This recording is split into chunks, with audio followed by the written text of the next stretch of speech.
Channel all in one edu. आज हम लोग इतिहास से संबंधित एक टॉपिक के बारे में डिस्कस करेंगे। मेरा टॉपिक है दिल्ली सल्तनत। दिल्ली सल्तनत का ये मेरा दूसरा वीडियो है।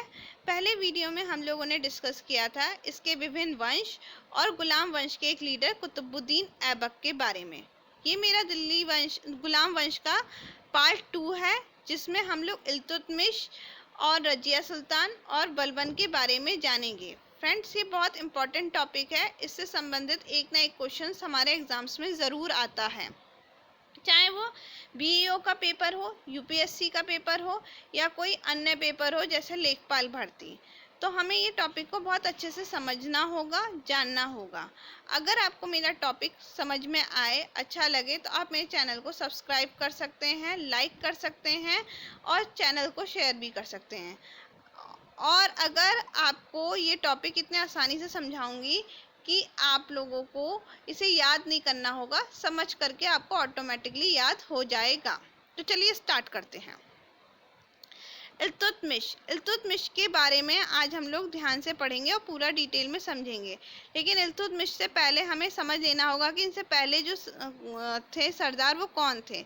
इल्तुतमिश से जो पहले सरदार थे वो आपके आराम शाह थे। आराम शाह कुतुबुद्दीन ऐबक के पुत्र थे। उन्होंने ही गद्दी संभाली थी, लेकिन वो अयोग्य शासक साबित हुए और उन्हें हटा करके इल्तुतमिश गद्दी पे बैठ गए। तो आज हम इनके बारे में ही जानेंगे। इनका पूरा नाम क्या है? शमशुद्दीन इल्तुतमिश। इनका जो पूरा नाम है वो शमशुद्दीन इल्तुतमिश है। इनका जो शासन काल है 1211 से लेकर के 1236, टोटल 26 ईयर तक रहा। ये थे कौन जिन्होंने आराम शाह को गद्दी से उतार दिया? ये थे कौन वास्तव में? तो ये कुतुबुद्दीन ऐबक के दामाद और उनके गुलाम थे। कई बार एग्जाम में पूछा जाता है कि गुलामों के गुलाम कौन थे? तो गुलामों के गुलाम इल्तुतमिश थे।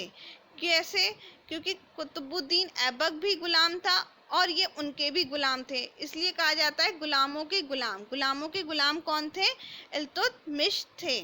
दिल्ली का सुल्तान बनने से पहले ये क्या थे? दिल्ली के सुल्तान बनने से पहले ये बदायूं के सूबेदार थे। दिल्ली के सुल्तान बनने से पहले ये बदायूं के सूबेदार थे। इनके और भी पॉइंट्स को हम लोग डिस्कस कर लेते हैं। इन्हें दिल्ली सल्तनत का वास्तविक संस्थापक भी कहा जाता है। इन्हें दिल्ली सल्तनत का वास्तविक संस्थापक क्यों कहा जाता है? क्योंकि इन्होंने अपनी राजधानी दिल्ली को बनाया। आप लोग को याद होगा, मैंने जब आप लोगों को पिछला वीडियो पढ़ाया था तो उसमें बताया था कुतुबुद्दीन ऐबक ने अपना राज्याभिषेक लाहौर में किया था। उन्होंने लाहौर से ही शासन चलाया था। उन्होंने अपनी राजधानी भी लाहौर ही बनाई थी। तो इन्हें दिल्ली का वास्तविक संस्थापक इसलिए कहा जाता है क्योंकि इन्होंने अपनी राजधानी किसको बनाया? दिल्ली को बनाया। इसलिए इन्हें दिल्ली का वास्तविक संस्थापक भी कहा जाता है। स्टूडेंट, अब इनके कुछ वर्क जो कि बहुत इंपॉर्टेंट है और काफ़ी ज़्यादा एग्जाम्स में पूछे जाते हैं, तो उसको समझ लेते हैं। इन्होंने एक चालीसा बनाया। चालीसा क्या है? कई बार एग्जाम में पूछा जाता है, जिसे हम तिरकाने चहलगानी भी कहते हैं। ये भी पूछा जा सकता है तिरकाने चहलगानी क्या है, चालीसा क्या है। तो चालीसा आपके 40 गुलाम सरदारों का दल है, जिसमें 40 गुलाम, 40 नोबल पर्सन को शामिल किया गया था।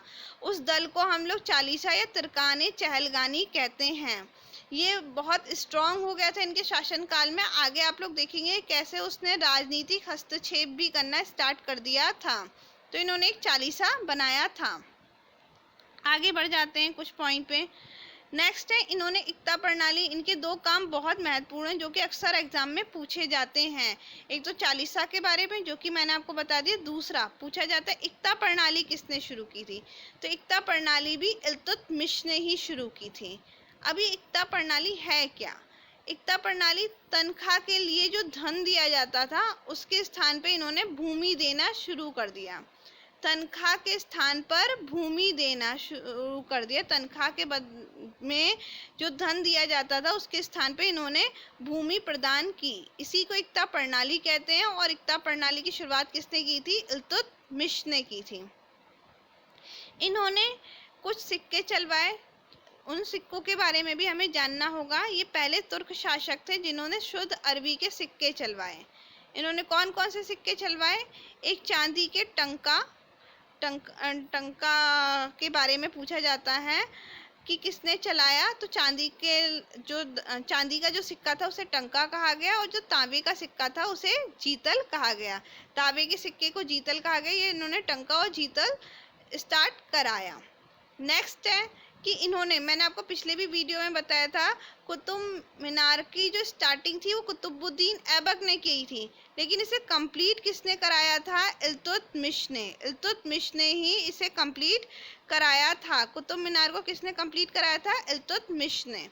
अब आप लोग मेरे एक क्वेश्चन का आंसर कमेंट बॉक्स में कीजिएगा कि कुतुब मीनार किसकी याद में बनवाया गया था।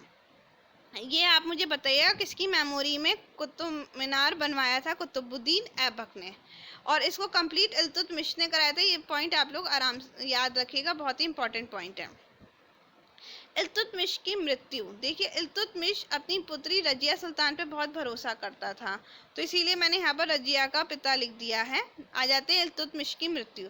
इल्तुतमिश की मृत्यु 1236 में हुई थी, और इसके बाद इनका भाई, रजिया का भाई या फिर इल्तुतमिश का जो है बेटा रुकनुद्दीन फिरोज गद्दी पर बैठा। रुकनुद्दीन फिरोज गद्दी पर बैठा। रुकनुद्दीन फिरोज भी एक अयोग्य शासक था, उस कारण से उसकी माँ यानी कि इल्तुतमिश की पत्नी का ही राज्य चलता था, शाह तुर्कान, और शाह तुर्कान ही राज्य करती थी क्योंकि रुकनुद्दीन एक अयोग्य शासक था। तो इससे लोगों ने परेशान होकर के रजिया को ही शासक बना लिया, रजिया को ही सुल्तान बना लिया। तो इस कारण से रुकनुद्दीन के बाद किसका शासन शुरू हो गया? रजिया सुल्तान का शासन शुरू हो गया। तो आप लोग एक क्रम याद कर सकते हैं, कुतुबुद्दीन ऐबक। कुतुबुद्दीन ऐबक के बाद आराम शाह बना जो कि अयोग्य शासक था, फिर इल्तुतमिश आया, और फिर उसका पुत्र रुकनुद्दीन बना जो कि वो भी अयोग्य शासक था। अब आ जाते हैं रजिया सुल्तान पर। रजिया सुल्तान जो थी पहली मुस्लिम शासिका थी। पूछा जाता है एग्जाम में, पहली और अंतिम मुस्लिम शासिका कौन थी? रजिया सुल्तान। इनका जो टाइम पीरियड था वो 1236 से लेकर के 1240 तक था। ये इनका शासनकाल बहुत संघर्षपूर्ण रहा, क्योंकि मोस्टली लोग इन्हें एक्सेप्ट भी नहीं करना चाहते थे। ये महिला थी, इस कारण से इन्हें एक्सेप्ट भी नहीं करना चाहते थे। तो फिर इनका जो शासनकाल रहा वो बहुत ज़्यादा संघर्षपूर्ण रहा। जब ये सुल्तान बनी तो ये जब भी आती थी तो ये पुरुषों की पोशाक में आती थी, पुरुषों की तरह ही आउटफिट पहन करके ये आती थी। इन्होंने अपनी नीतियों में सेना और जनसाधारण का बहुत ध्यान रखती थी। ये अपनी नीतियों में सेना और जनसाधारण का बहुत ध्यान रखती थी, इसलिए ये बहुत लोकप्रिय हो गई थी, इसीलिए बहुत शक्तिशाली शासिका बन गई थी, क्योंकि ये सेना और जनसाधारण का बहुत ध्यान रखती थी। अब आ जाते हैं इनके कुछ पॉइंट्स पे। इनके बारे में एक पॉइंट बहुत अच्छे से हमें याद करना होगा, पहली मुस्लिम शासिका कौन थी? रजिया सुल्तान थी। अब आ जाते हैं कुछ नेक्स्ट पॉइंट पे, जो कि है जहाँ से इनका अंत होना शुरू हो गया, इनके शासन का अंत होना शुरू हो गया। देखते हैं कैसे इनका अंत शुरू हुआ। ये याकूत नाम के व्यक्ति पे बहुत भरोसा करने लग गई थी, जिससे कि बहुत सारे लोगों के अंदर ईर्ष्या उत्पन्न होने लग गई थी, क्योंकि याकूत पे बहुत भरोसा करती थी। इन्होंने उसे अश्वशाला का अधिकारी भी नियुक्त कर दिया था। इससे काफ़ी लोग इनका विद्रोह करने लग गए थे। इवन भटिंडा के राजपाल अल्तुनिया ने तो इन्हें अपना राज्य, अपना सुल्तान मानने से ही मना कर दिया। उन्होंने उसका रजिया का आधिपत्य ही स्वीकार करने से मना कर दिया, और अन्य राजपालों के साथ मिलकर के विद्रोह कर दिया। अल्तुनिया ने इनका आधिपत्य नामंजूर कर दिया और अन्य प्रांतीय राजपालों के साथ मिलकर के विद्रोह कर दिया, जिससे कि रजिया और अल्तुनिया के बीच क्या होता है? युद्ध होता है, जिसमें याकूत तो मारा जाता है। याकूत जिस पे ये बहुत भरोसा करने लग गई थी वो मारा जाता है, और रजिया को बंदी बना लिया जाता है। रजिया को बंदी बना लिया जाता है। एक बार फिर से समझ लेते हैं, याकूत पे ये बहुत भरोसा करती थी, जिससे कि विद्रोह होता है। अल्तुनिया ने इनका पूरा राज्य आधिपत्य ही मानने से मना कर दिया था, जिससे रजिया और अल्तुनिया के बीच युद्ध होता है, और इस युद्ध में याकूत मारा जाता है और रजिया को बंदी बना लिया जाता है। अब रजिया अल्तुनिया से विवाह कर लेती, शादी कर लेती हैं, और इस बीच इनका भाई बहरम शाह दिल्ली की गद्दी पर बैठ जाता है। अल्तुनिया के साथ शादी किसने की थी? रजिया सुल्तान ने, यानी कि रजिया सुल्तान ने अल्तुनिया से शादी की थी। ये चीज़ याद रखिएगा, इनके बारे में ये भी एक इम्पॉर्टेंट पॉइंट है। अब आ जाते हैं इनकी मृत्यु। जब इन्होंने अल्तुनिया से शादी कर ली तो एक बार फिर से इन्होंने राज्य पर अधिकार करने की कोशिश की, लेकिन इसमें वो हार जाती हैं और उन्हें दिल्ली भागना पड़ता है। तो जब वो दिल्ली भाग रही थी तो कहा जाता है डाकुओं ने उन्हें लूट लिया और वहीं पर उनकी मृत्यु हो गई। दिल्ली के पास कैथल के पास ही इनकी रजिया को मार डाला गया था। जब ये दोबारा राज्य पर अधिकार करने की कोशिश करती हैं तब इनकी हत्या हो जाती है। इस तरीके से रजिया सुल्तान का जो है राज्य खत्म होता है। कुछ चीज़ें समझ लेते हैं जो कि हमें इल्तुतमिश के बारे में समझनी है कि उनकी चालीसा और इक्ता प्रणाली बहुत इंपॉर्टेंट थी। इनके बारे में अक्सर एग्जाम में पूछा जाता है पहली मुस्लिम शासिका कौन थी, और इन्होंने अल्तुनिया के साथ विवाह किया था। इनका अंत भी आपने समझ लिया होगा किस तरीके से हुआ था। अब आ जाते हैं इनके और भी कुछ पॉइंट्स पे। अब मैंने आपको बताया कि जब ये गद्दी पे बैठी और जब ये गद्दी से हटी तो इनका भाई बहरम शाह दिल्ली की गद्दी पर बैठा। ये जो था छठा सुल्तान था, ये भी छठा सुल्तान था और ये 1240 से लेकर के 1242 तक था। ये इम्पोर्टेंट नहीं है, इसलिए इनके बारे में हम लोग ज़्यादा नहीं समझेंगे। इसके बाद अलाउद्दीन मशहूद शाह दिल्ली की गद्दी पे बैठा। ये 7वां सुल्तान था। ये भी बहुत ज़्यादा इम्पोर्टेंट नहीं है, इनसे भी क्वेश्चंस बहुत ज़्यादा नहीं पूछे जाते हैं। मशहूद शाह को हटाया कैसे गया ये हम आगे समझेंगे अभी नेक्स्ट स्लाइड में। इनके बाद जो आपके अलाउद्दीन मशहूद शाह हैं, उनके बाद हम लोग देखते हैं नसरुद्दीन महमूद को। नसरुद्दीन महमूद 8वें सुल्तान थे। नसरुद्दीन महमूद कैसे बने? नसरुद्दीन महमूद को बनवाने में बलबन का बहुत हाथ था। नसरुद्दीन महमूद को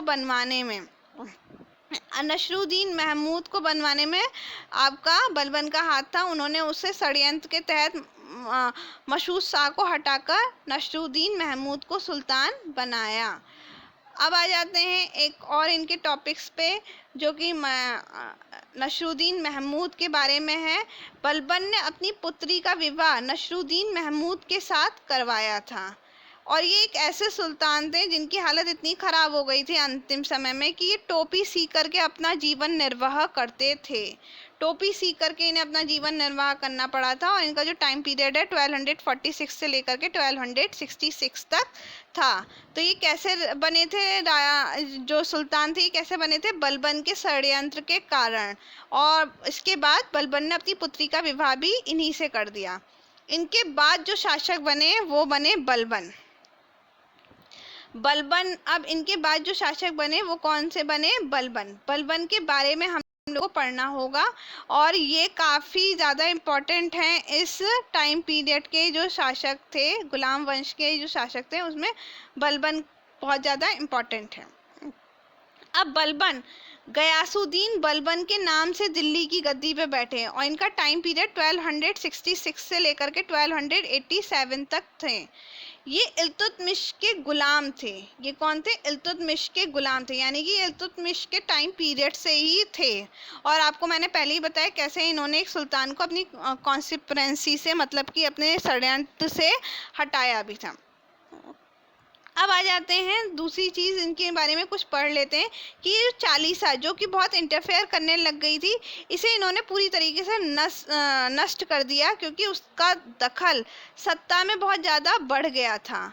और इन्होंने जैसे ही सुल्तान पद पर बैठे, उन्होंने उसकी गरिमा, ये मानते थे सुल्तान जो है डायरेक्ट भगवान की तरफ से, गॉड की तरफ से आता है, तो वो काफ़ी महत्वपूर्ण इस पद को मानते थे। और इन्होंने दिल्ली सल्तनत की सुरक्षा के लिए बहुत प्रबंध भी किए।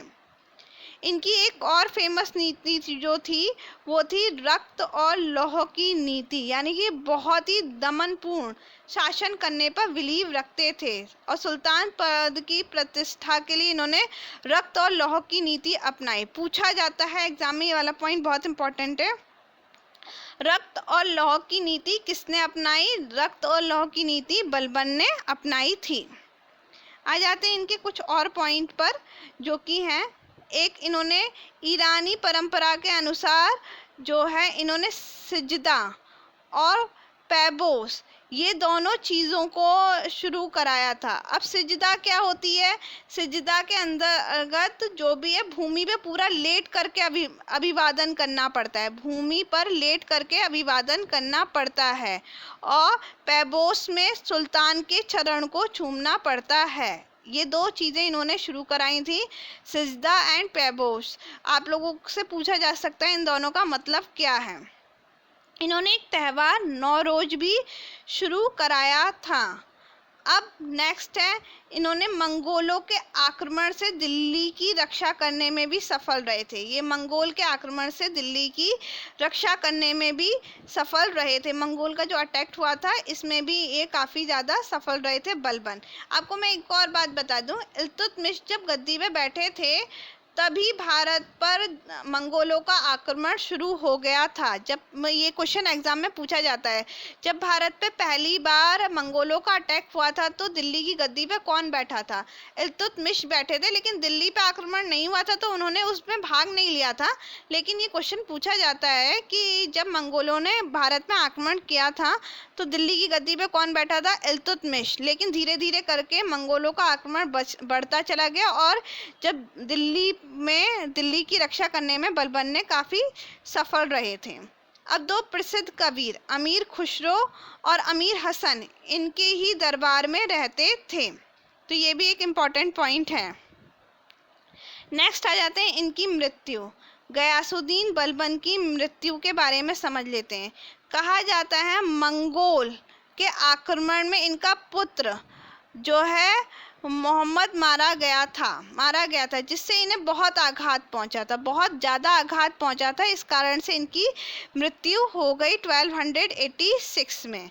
ये इनका जो बेटा था वो मंगोलों द्वारा अटैक में मारा गया था, जिससे कि इनकी मृत्यु हो गई थी। अब गुलाम वंश का जो अंतिम शासक था वो शमशुद्दीन कैमूर्स